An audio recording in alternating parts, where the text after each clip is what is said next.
Hello everybody, I'm Antonia and this is Noel and we are from Boxtail Soup Theatre Company, and if you are enjoying our vlogs, please do give us a thumbs up, leave us a comment, subscribe to the channel, that will be wonderful. Welcome as always to the new subscribers, and you'll notice that we're wearing exactly the same clothes and sat in exactly the same place with exactly the same things in the background as last week. This is because we, at the moment now, our future selves will be on a ship and we didn't know how good the Wi-Fi was going to be. We thought probably not brilliant, so we thought it was best to film these things before we set out. Yes. We wanted to talk to you today about returning to Gulliver. So Gulliver is going out on tour again. We start our tour at the end of March. I think the first venue we're going to is Harrogate. We're looking forward to going there. We've been there a few times now. And we have been preparing to start that tour. I suppose in a way though, really, these performances on the ship are kind of kicking us off. And one of the things we had to do for the ship is sort out some replacement oars. Yes, so everything packs down into the trunks, as you will have seen on some of the time lapses and things like that. We were quite careful that the whole show can pack down. The only thing that we couldn't pack down, Which you'll remember from our LA vlog. was these poles that we use variously as oars and part of the sails and to do various things in the show. The reason being that when we made the show initially, we knew that they needed, at certain points, they needed to kind of bear a little bit of weight or support something that was kind of being put on top of them. So at the time, because we were busy getting everything else ready, we didn't really sort of have time to think about it too much, and we figured, right, well, this will be fine for touring around here in the UK. And we basically decided that when we took the show to Los Angeles, we'd visit a hardware store, which is what we did. It's not like we were in the middle of the desert. No. We were in the middle of a city, so we were able to visit a hardware store and sort that out. However, we're now in the middle of the ocean, so we realised there wouldn't be an Ace hardware. There's a lot on this cruise ship, but I don't think there's a hardware store. No, I don't think so. So we were discussing ways that we could potentially solve the problem and whether we could do something ourselves. We thought about chopping it in half and sort of putting the kind of thing that you might see in a pool cue, where they screw together. But we realised we didn't have a pillar drill, which you would need in order to make an accurate enough. Yeah, if you were going to do that, you'd have to be really precise about making that connection straight. So then we thought about doing something with a pipe. Yeah. But basically that's kind of what this is, but much better. Yeah, so our search history when we're buying things must look pretty crazy. But in this case, we were searching for poles that kind of connect together. I managed to find in the end, it was teepee pole. I think these might even be for a dog teepee. A dog teepee bed or something. Teepee. Something lovely. They're handmade by a lovely couple, I think, in Poland. Is that right? Yeah, so we bought them on Etsy, handmade from a couple in Poland, which was nice. And basically, they've got a connector in the middle, and then they screw together like this. But what this means is we can fit both of these bits into one of the trunks, so we can pack these poles into the trunks as well, which is perfect. And we tried that out the other day with our orrery moment. If you've seen the show, you'll know what I mean. If you haven't, come see it. And it worked. They are just fractionally longer than our other ones. So today Noel is going to just trim them down a tiny bit and sand them back.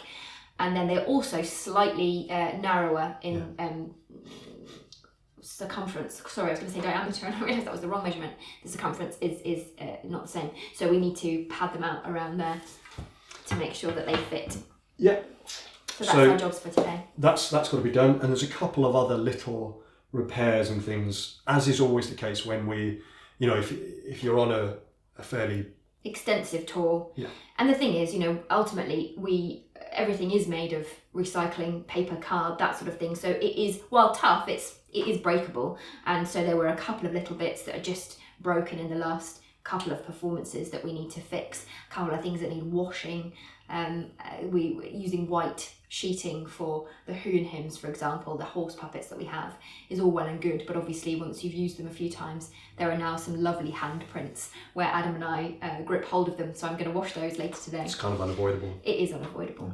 But we are very much looking forward to taking the show out on tour again. We've got some lovely venues for this tour. I can't remember them all now off the top of my head, but I'm sure Noel will put a list up. Yes, I will put a list up. There's obviously also a list on our calendar on our website, and you can click the links there to go through to book tickets for any of those venues. We are doing a run of shows at the new Wimbledon Theatre in London that finishes off the tour.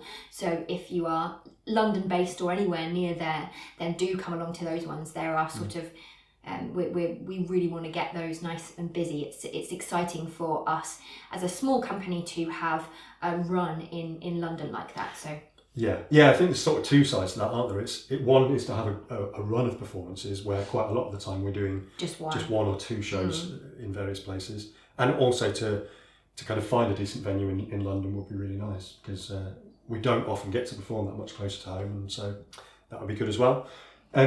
We are also going to be at some point releasing our filmed version of the show. We haven't decided, we're releasing it to educational establishments first anyway, because it has a whole educational side to it.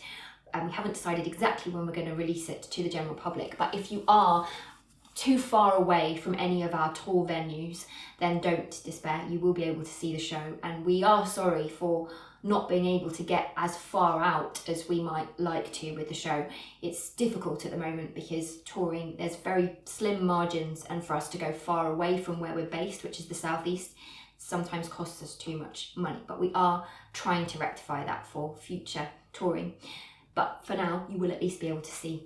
And we've been working on that for the last couple of weeks. It's going to be good. We're quite excited. Hopefully, it's coming together well, isn't it? So and it's got lots of extra content as well. So even if you do come and see it live, you'll still enjoy, I think, exploring that film version and all of the additional content as well. I don't think the two things are not mutually exclusive. You could definitely do both.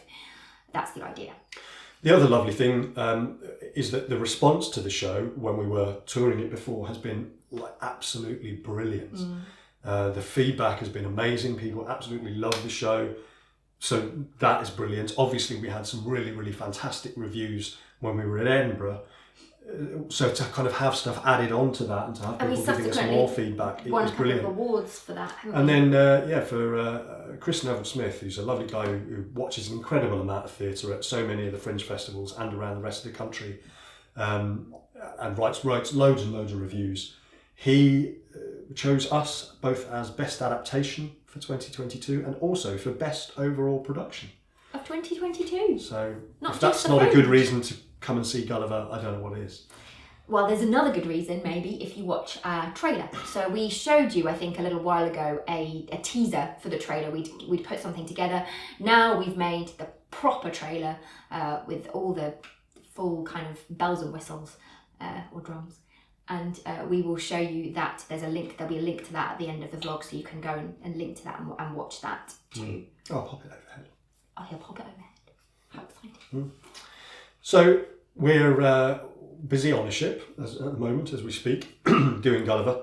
But when's the first date of the tour? When does it begin? I think it's something like it's the 20-something of March. I can't quite remember, but it's the end of March. Go and have a look at the calendar and do come join us at a show if you can. That would be fantastic. If you've seen the show, or if you know anyone who's living nearby who you think would enjoy it, please do send them our way. And as ever, please do kind of spread the word and share it about as much as you can as well. That would be fantastic. So thanks for watching, and we'll see you next time.